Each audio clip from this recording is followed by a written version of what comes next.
happiness of the middle-aged Chips has been shattered by the death in childbirth of his young wife, Catherine.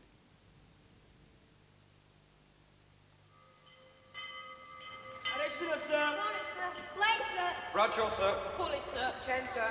Oh, wait, sir. Hatchet! Attention, sir.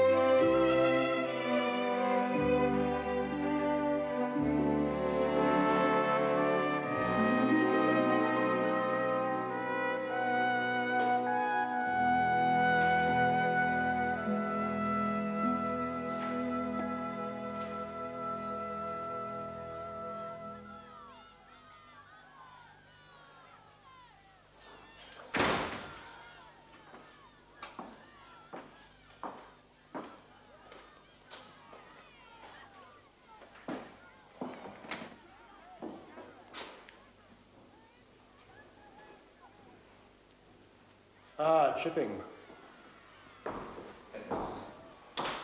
Working late? Chipping, we've known each other for many years.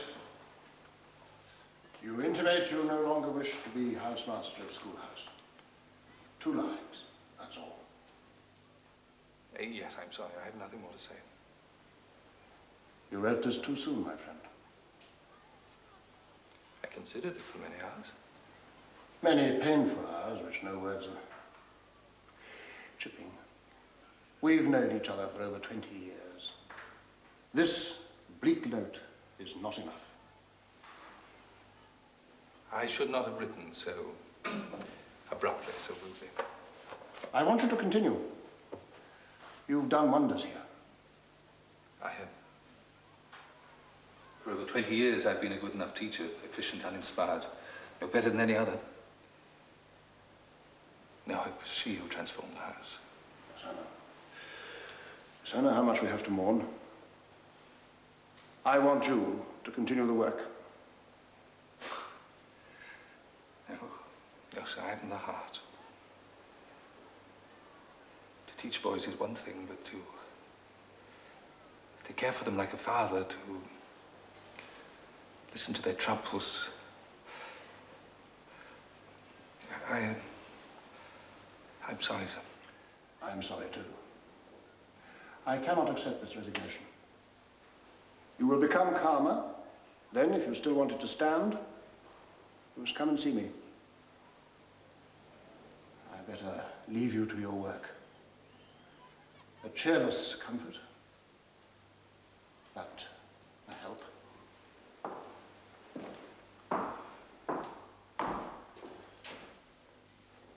Chipping, I beg you to reconsider.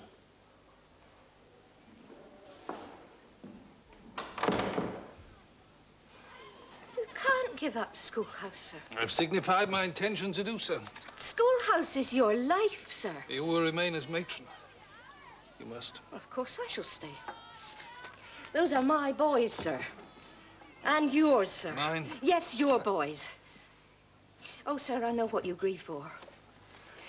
We were 2 young people when we first started at this school, and on that first day, you said no running away. Mrs. Now, Wicked, please let me finish. If someone we both loved was here... Stop it. Now, she was not one for running away, sir. No, she was not.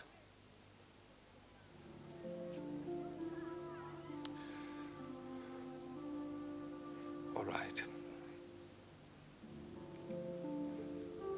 I want all these curtains taken away. All the carpets, all the flowers. All the beautiful things that she brought here. It's the reminders I cannot bear. And in future, I'll sleep in the spare bedroom.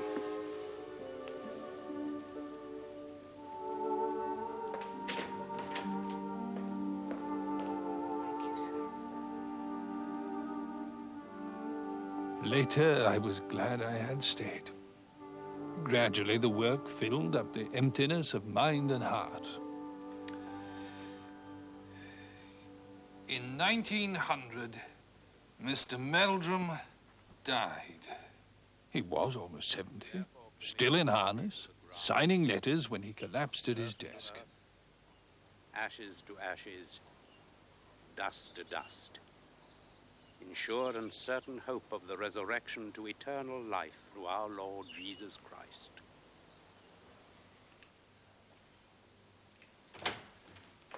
Ah, Sir John. Chips at last. Sorry to have kept you waiting. I have got a little business to talk over with you. Chips, I am chairman of the school governors and a general in Her Majesty's Army. I'm accustomed to being listened to. Sorry. So, you're looking after the paperwork and chairing the staff meetings and so on? Well, only pro tem. Someone has to keep the wheels turning, and I'm senior. Exactly. Acting headmaster, eh? Simply a locum tenens. Sit down.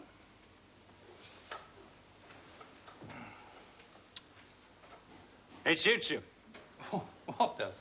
The headmaster's chair. Chips, when the governors meet next month, you will be appointed the official headmaster of Brookfield School. No, Sir John. You're refusing? Have you no ambition, man? There is nothing more on earth that I would wish for except to teach and care for my boys. Well, as headmaster... The headmaster has no time for such things. He's an administrator, an overseer, a diplomat. I'm none of these.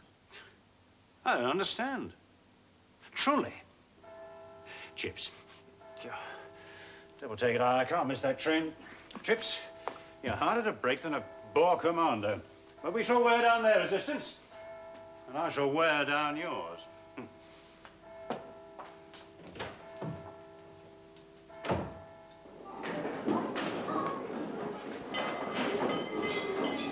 All right, there's the bell.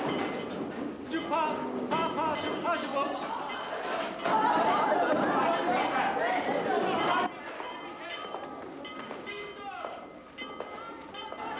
This is not a rugby game. You go, please. You wasted the whole lesson, Creevely. Look at him. Loving. I ate you masters for my supper. Bring it.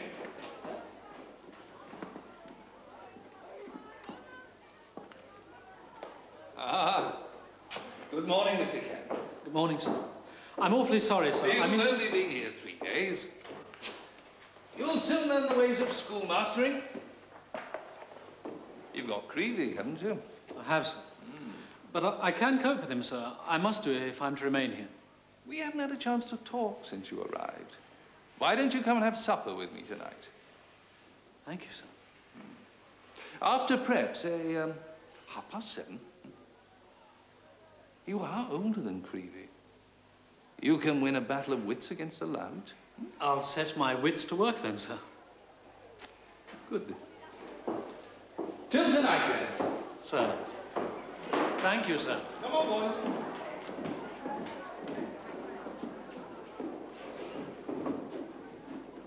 I didn't steal the apples, sir.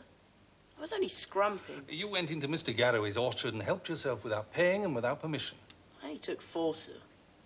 There were heaps on the trees. But look, I went scrumping at your age. It seems innocent enough, doesn't it? But it is stealing. Yes, sir. You know the 10 Commandments, don't you? It would be a sin even if the orchard belonged to a millionaire. Now, Garroway is a poor man. He's got a small farm and a large family. Suppose a lot of chaps went scrumping there. He wouldn't have heaps of apples then, would he? No, sir. I'm awfully sorry, sir. Yes, I think you are.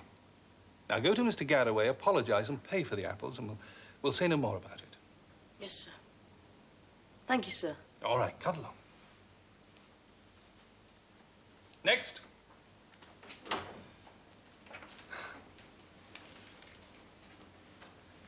Ah, Mr. Creevy.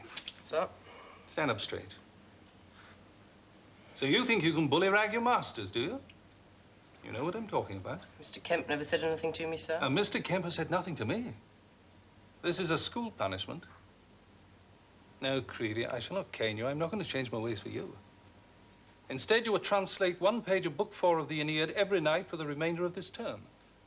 And if any page is careless, scrawled, blotted, or cribbed, and I do know every crib in print, it will be done again with the next night.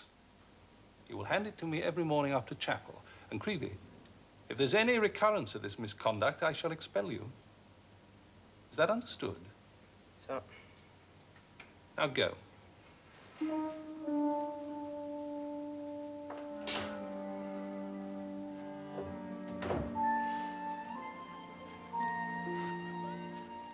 Chips, the governors are waiting for me. I have to start the meeting.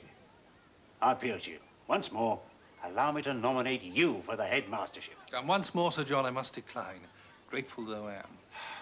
It's heartbreaking. You are Brookfield. The school wants you.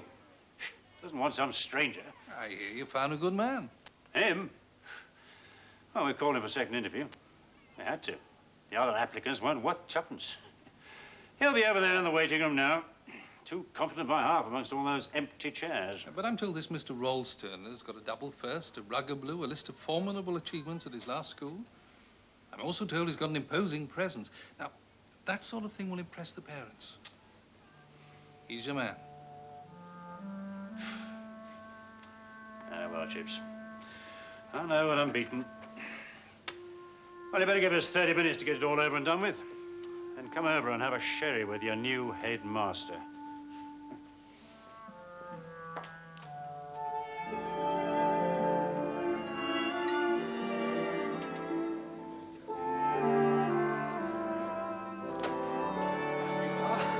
It's good to see you, Chips. My lord. You are looking well. And allow me to say you've administered the school nobly in this past month. Thank you. One could not have wished for better. Mr. Ralston, allow me to introduce Mr. Chipping, who has been our acting headmaster. How do you do, Mr. Ralston? How do you do? Sherry, gentlemen. Thank you. Thank you. Thank you. Mr. Chipping has seen the generations come and go. And my two sons included. He's the living repository of our history and will be your fount of information. Mr. Ralston can count on me and all my colleagues, I'm sure. Congratulations, sir. Yeah.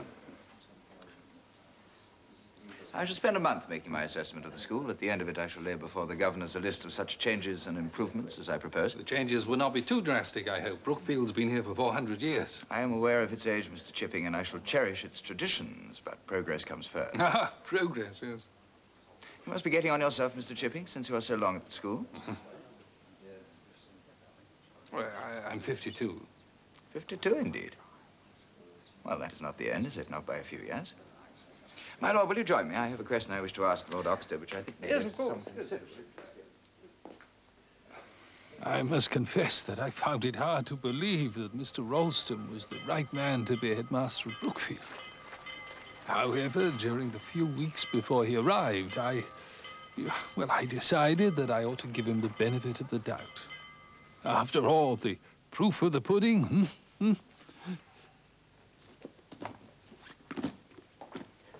Ah, you're, Chipping, headmaster. You underestimate me, Mr. Chipping. I do not forget names. Oh, I was just packing up. Pray, don't hurry.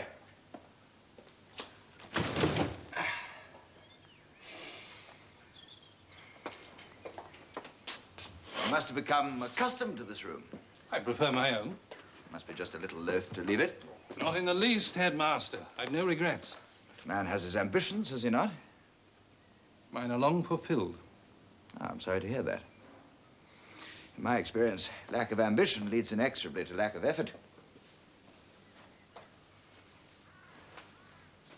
My inaugural reception was a pleasant affair, was it not? Most enjoyable. The bishop, you know, is very influential among the higher clergy. And Lord Oxtead's weekend parties are famous. I imagine my predecessor gave them a lot of his time. Mr. Meldrum met them at governors' meetings, yes. Only then? Ah. A de mortuus nil nisi bonum, but not a man of enterprise, I fear. And just think what a field of recruitment is open for the school if such friends are cultivated and properly, used. Well, I shall change all that along with much else. I do not doubt it, headmaster, but not too quickly, eh? Ah, yes, you are the traditionalist, are you not? Well, times change. And schools must change with them. Thank you, Mr. Chipping. I shall see you when I address the staff.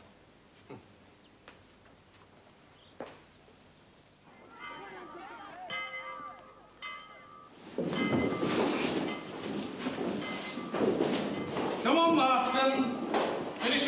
Andrews. And you, Phillips, James. Mustn't keep Mr. Ponsonby waiting. I say, sir, Caesar had a short way with some of these Gallic tribes. Just chop them up in small pieces. Yeah, Caesar would have called it the March of Progress. We'd soon finish off the Boer War if we did a bit of that. It'd serve the rotters right. Why do you think the Boers are such rotters? They won't come out and fight us, sir. They shoot from behind hills and then gallop away. What do you think that kind of warfare's called? Guerrilla warfare, sir? Yes. And considering the Boers are only farmers, isn't that the best method they could adopt? I say, sir, you're not a pro-Boer, are you? Or against the Empire? Oh, heaven forbid. We've given a quarter of the earth a civilization more advanced and infinitely more humane than that of ancient Rome.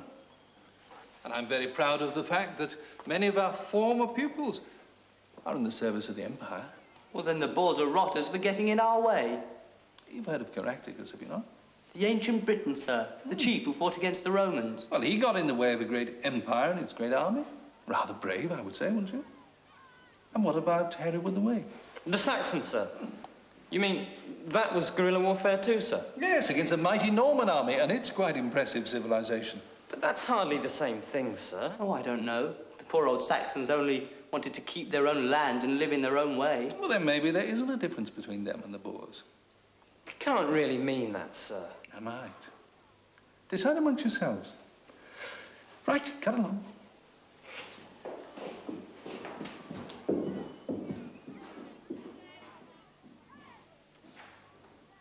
Mr. Chipping, please sit down. Thank you, Headmaster. I received a most disturbing letter. Oh? It is from the father of one of our fifth form boys who wrote home that you were spreading ideas that favored our enemies. Oh, yes, I've no need to read it. I remember the occasion. Mr. Chipping, I cannot tolerate that one of my masters should hold, or let alone propagate, anti-patriotic views. I neither hold nor propagate such views. I mean, evidently the boy wrote a fragmentary, angry and misleading account, as not only boys do. Then I have your assurance that the boy wrote untruthfully? Well, I imagine not. Let's be fair to him.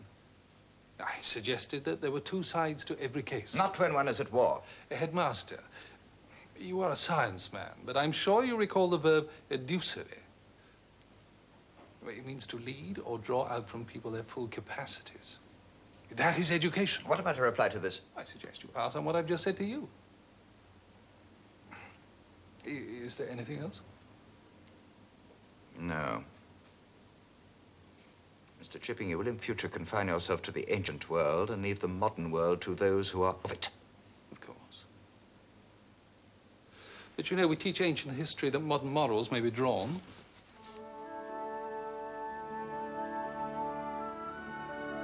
An age ended when the old queen died.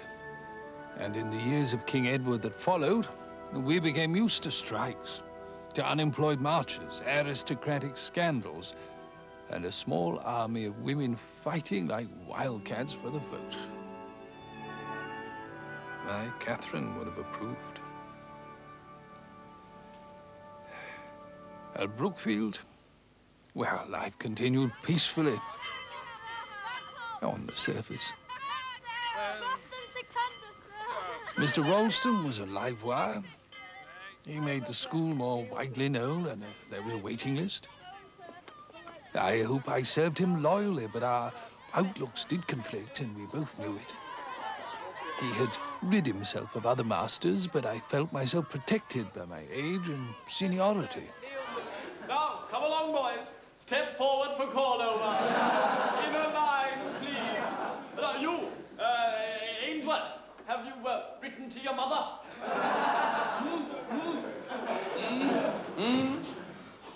Oh, flatly. So it was only for a joke.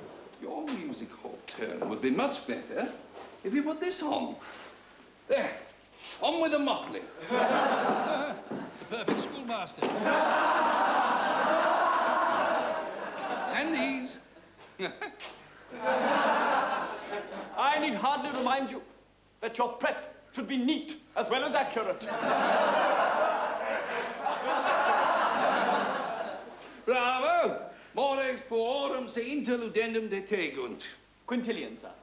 Nos liberi patrum imitabimur. My boys, to work. sir.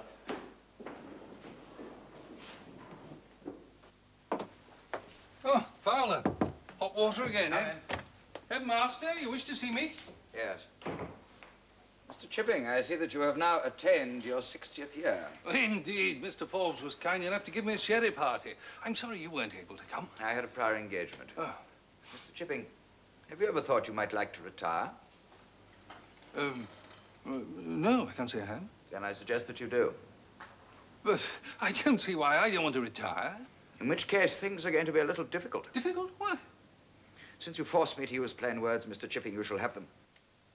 For some time past, you have not been pulling your weight here. Your methods of teaching are slack and old-fashioned. Your personal habits are slovenly, and you ignore my instructions to the point of insubordination. Slovenly? Insubordination? Look at your wretched gown! Only this morning, I saw quite unintentionally a group of your boys aping you, laughing at you while you stood by idle, nay, abetting them. When have I been insubordinate? I told you years ago that I wanted the new style of Latin pronunciation used throughout the school. Other masters have obeyed me, you have ignored me, and the result is absolute chaos. I do not agree with the new pronunciation. Well, just imagine, instead of saying vicisssim, the new version is weakissim. Huh? Last year, a number of your boys even failed to pass the lower certificate. Inefficient teachers are not wanted here, and I make no exceptions. Inefficient? Some of my boys did not get through, but in what school do they all pass? Mr. Chipping. What does it matter, these examinations and certificates, this efficiency and up-to-dateness? Headmaster, you are turning this school into a snob factory for the sons of moneybags who can't get into Eton or Harrow. Brookfield is not here to sell knowledge like bags of sugar. It is to bring up boys to become thinking, honourable, useful men who heed the word of God and the voice of conscience. Mr. Chipping, that is enough. Oh, You have surpassed the limits of my forbearance. Whether you have the What was decency to wrong with it? resign or whether you must be retired, I can tolerate your antics no longer.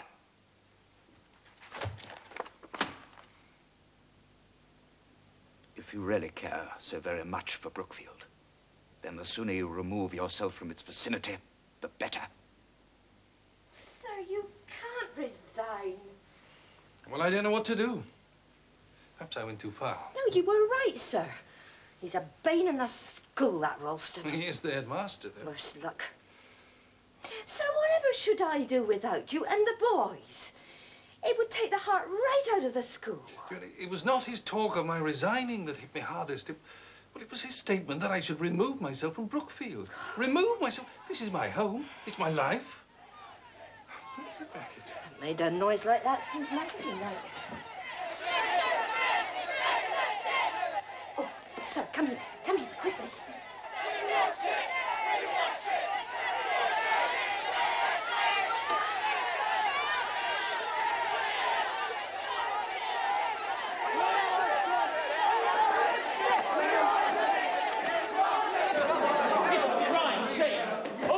An unmitigated cat. Yes! We ought to break his windows. That's what we ought to do. Come on, chaps. Now, we're going to break those windows, boys.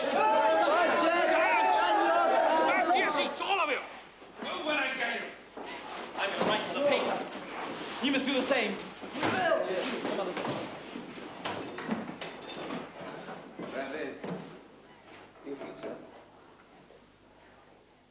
I will not have this school disgraced.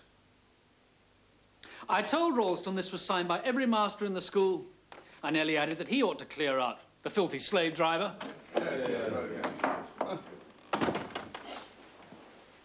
Chips, I'm awfully sorry. Ah. The head wouldn't even accept our petition. But you must stand firm.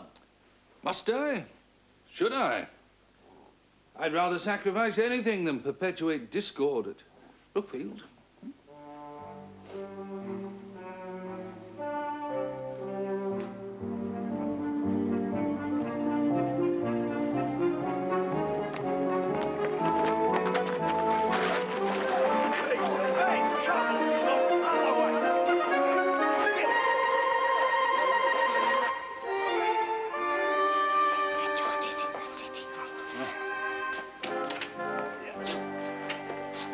John? Yeah. On my way to Aldershot for a field exercise. I have to break my journey to put down a mutiny at Brookfield. Yes, well, I'm sorry about this. Chips, I have been inundated with letters. Parents, boys themselves, old boys, got to hear about it. The masters have sent me their petition. Do me. I've been in touch with every single one of the governors, and I've come to tell you they are behind you to a man. Well, I had thought for the school's sake I ought to resign. Chips, the governors don't want you to resign. Brookfield wouldn't be the same without you. You can stay here till you're 100 if you like. And we hope you will. I'll leave you now, my fellow. I shall go over and have a diplomatic little talk with Ralston. You'll have no more trouble after that. But I may come back for some tea, mayn't I? Oh, of course, of course. You see, Chips, we all love you.